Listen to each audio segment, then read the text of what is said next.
Halo semua, selamat datang kembali di Kisah Channel. Pada kesempatan ini, Kisah akan membahas SAR Bomba, bom nuklir terdahsyat yang pernah diledakkan di muka bumi.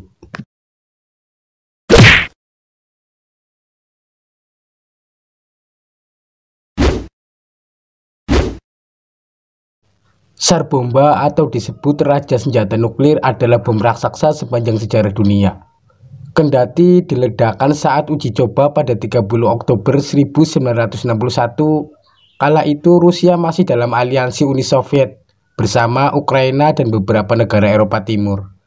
Nama bom tersebut sebenarnya Soviet RDS Min-220 dengan kode Vanya.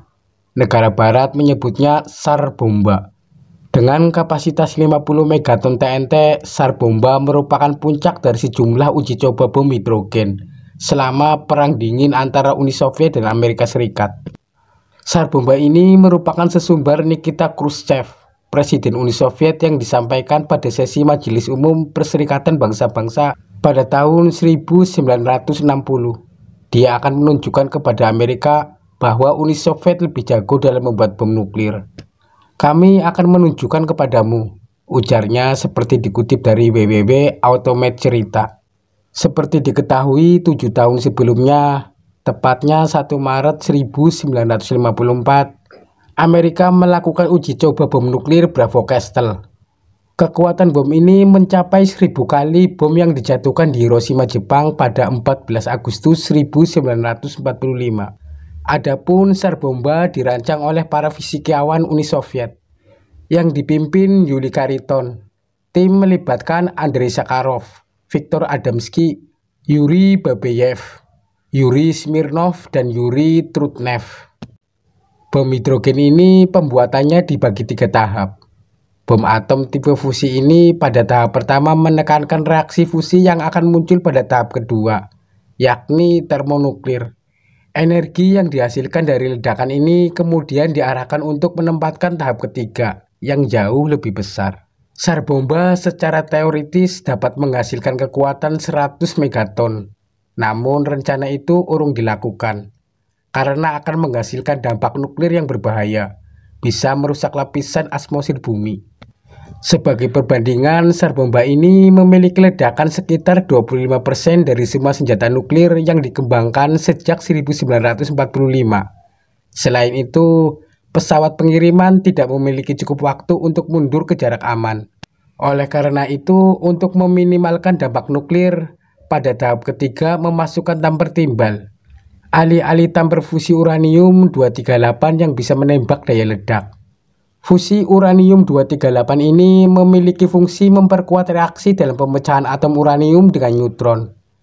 Karena fisi cepat dihilangkan, fusi termonuklir menyumbang sebanyak 97% dari hasil. Jadi meskipun hasilnya sangat besar, SAR Bomba sebenarnya tidak menghasilkan banyak dampak nuklir.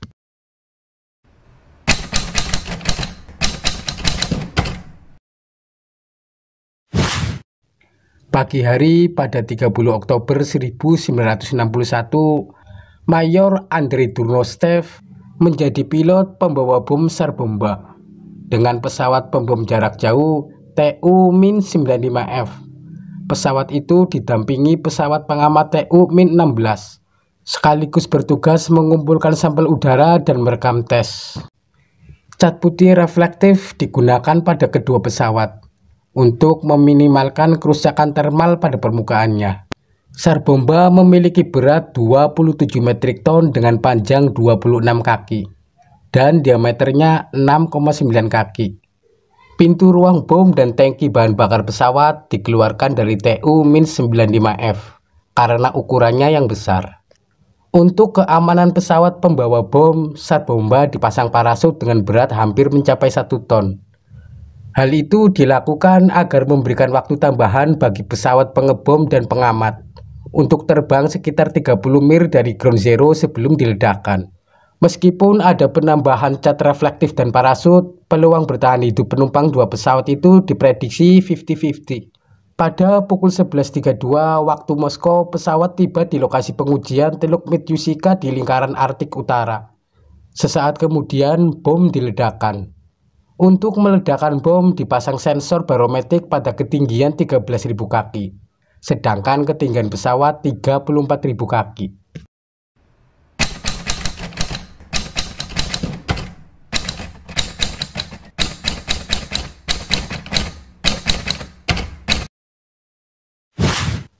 Kira-kira daya ledak setara 3.333 kali bom Hiroshima bila digabungkan.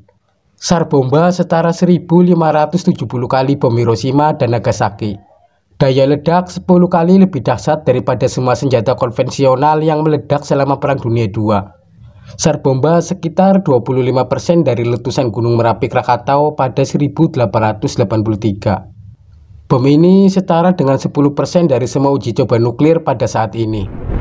Sebagai perbandingan, B-41 senjata nuklir terbesar Amerika memiliki hasil teoritis 25 megaton. Perangkat nuklir terbesar yang pernah diledakkan oleh Amerika Serikat adalah Castle Bravo dengan hasil 15 megaton. Senjata nuklir terbesar yang digunakan oleh Uni Soviet, SS-18 MOD, 3 hulu ledak ICBM ternyata juga sekira 25 megaton.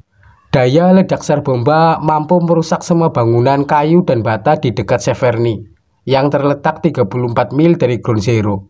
Sejumlah daerah di Uni Soviet yang terletak lebih dari 100 mil dari Ground Zero pun mengalami kerusakan. Seperti dikutip Wikipedia, gelombang kejut terasa hingga jarak 7.000 km. Bahkan kaca jendela sejumlah rumah di Norwegia dan Finlandia pecah, meski berjarak 900 km. Seorang saksi uji coba ledakan merasakan efek termal pada jarak 170 mil, meski menggunakan kacamata gelap.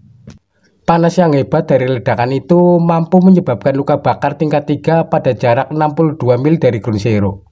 Ionisasi dari ledakan menyebabkan gangguan radio komunikasi selama berjam-jam.